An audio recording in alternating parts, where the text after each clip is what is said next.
ఇప్పుడు చూపించే ఈ మోడల్ ఫ్రాక్ వచ్చేసి ఈరోజు స్టిచ్ చేసిందేనండి. ఒక కస్టమరు ఈ క్లాత్ తీసుకొని వచ్చి ఈ మోడల్ స్టిచ్ చేస్తారా అని అడిగారు. నేను 2 మినిట్స్ ఆలోచించి ఓకే స్టిచ్ చేస్తానని చెప్పి తీసుకున్నాను.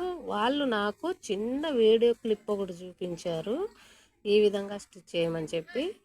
నేను ఈ మోడల్ స్టిచ్ చేయడం మాత్రం ఇదే ఫస్ట్ టైము. కానీ చేయగలనన్న నమ్మకంతోనే తీసుకున్నాను. పర్లేదు, మనం అనుకున్న దానికంటే కూడా చాలా బాగా పర్ఫెక్ట్గానే అయితే వచ్చింది. చూడండి, ఇక్కడ మనకి కింద గేరాకి పై గేరాకి వచ్చేసి మనకి 5 ఇంచెస్ అయితే లెంత్ డిఫరెంట్ వచ్చింది.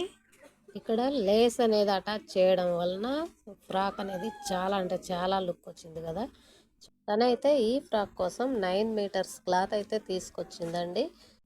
ఇందులోనే నాకు చున్నీ కూడా కావాలని చెప్పి తను అడిగింది. నేను డ్రెస్ స్టిచ్ చేయంగా మనకు చున్నీకి సరిపోను క్లాత్ అయితే మనకు మిగిలింది. ఇక్కడ నెక్కి హ్యాండ్స్కి కూడా నేనైతే లేస్ అయితే జాయింట్ చేశాను. ఎలా ఉందండి? వీడియో నచ్చితే ఒక్క లైక్ చేయండి. Thanks for watching.